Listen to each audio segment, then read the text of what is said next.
ಇನ್ನು ಹೆಸರಾಕ್ ಬದಲಾಯಿಸಿದ್ರಿ ಅಂತ ಕೇಳ್ತಾ ಇದ್ದಾರೆ. ಯಾಕೆ ಮಹಾತ್ಮ ಗಾಂಧೀಜಿಯವರ ಹೆಸರು ಬದಲಾಯಿಸಿ? ಮೇಜ್ ಪುಟ್ಟಿ ಹೇಳ್ತಾ ಇದ್ದಾರೆ ನೀವು ಗಾಂಧೀಜಿ ವಿರೋಧಿಗಳು ಅಂತ ಹೇಳಿ. ನಾನು ಅವರದಕ್ಕೆ ಕೇಳೋದಕ್ಕೆ ಬಯಸ್ತೇನೆ, ಜವಾಹರ್ ರೋಜ್ಗಾರ್ ಯೋಜನೆಯನ್ನ ಮಹಾತ್ಮ ಗಾಂಧಿ ರಾಷ್ಟ್ರೀಯ ಉದ್ಯೋಗ ಖಾತ್ರಿ ಯೋಜನೆ ಅಂತ ಬದಲಾಯಿಸಿದ್ಯಾರು? ಅಟಲ್ಜಿ ಕಾಲದಲ್ಲಿ ಕೂಲಿಗಾಗಿ ಕಾಡು ಅಂತ ಇತ್ತು ಯೋಜನೆ. ಅದನ್ನ ಜವಾಹರ್ ರೋಜ್ಗಾರ್ ಯೋಜನೆ ಅಂತ ಮಾಡಿದ್ರು. ಮತ್ತದಾದ್ಮೇಲೆ ಮಹಾತ್ಮ ಗಾಂಧಿ ರಾಷ್ಟ್ರೀಯ ಉದ್ಯೋಗ ಖಾತ್ರಿ ಯೋಜನೆ ಎಂದು ಬದಲಾಯಿಸಿದ್ದು ಯಾರು? ಇರ್ಬೋದಾಗಿತ್ತು, ಜವಾಹರ್ ಹೆಸರು ಮುಂದುವರಿಸಬಹುದಾಗಿತ್ತು. ಯಾಕೆ ಚೇಂಜ್ ಮಾಡಿದ್ರಿ? ನೀವು ಚೇಂಜ್ ಮಾಡಿದಿರ. ನಾವು ಮಹಾತ್ಮ ಗಾಂಧೀಜಿಯವರ ಹೆಸರು ಚೇಂಜೇ ಮಾಡಲಿಲ್ಲ. ಅವರಿಗೆ ಆದರ್ಶವಾಗಿರ್ತಕ್ಕಂಥ ಯಾವುದು? ರಾಮರಾಜ್ಯ. ಅದಕ್ಕೆ ಆ ಹೆಸರಿಟ್ಟಿದ್ದೀವಿ.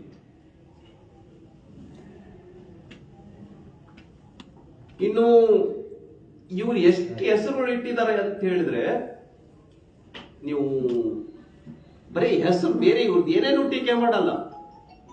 ಇವ್ರು ಎಷ್ಟು ಹೆಸರುಗಳು ಇಟ್ಟಿದ್ದಾರೆ ಹೇಳ್ತೀನಿ ನೋಡಿ. ಈ ರಾಜ್ಯ ಸರ್ಕಾರದ 25 ಯೋಜನೆಗಳು ರಾಜೀವ್ ಗಾಂಧಿ ಹೆಸರಿನಲ್ಲಿದ್ದಾವೆ.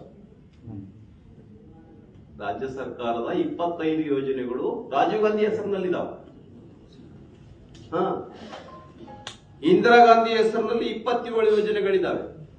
ಅದರೊಳಗೆ ಒಂದು ಹೇಳ್ತೀನಿ, ಇಂದಿರಾ ಕ್ಯಾಂಟೀನ್ ಅದರೊಳಗೆ ಒಂದು.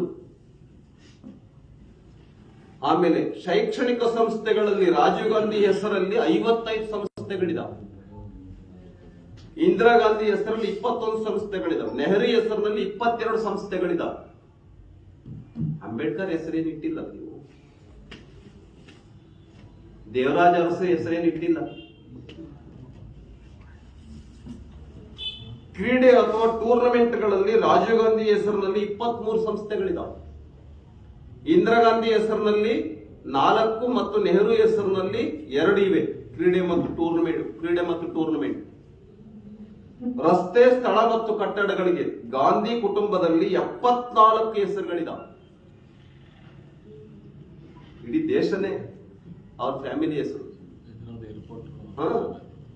ರಾಜೀವ್ ಗಾಂಧಿ ಹೆಸರಿದೆ. 51 ಪ್ರಶಸ್ತಿಗಳು ಅವ್ರ ಫ್ಯಾಮಿಲಿ ಹೆಸರಿನಲ್ಲಿದ್ದಾವೆ.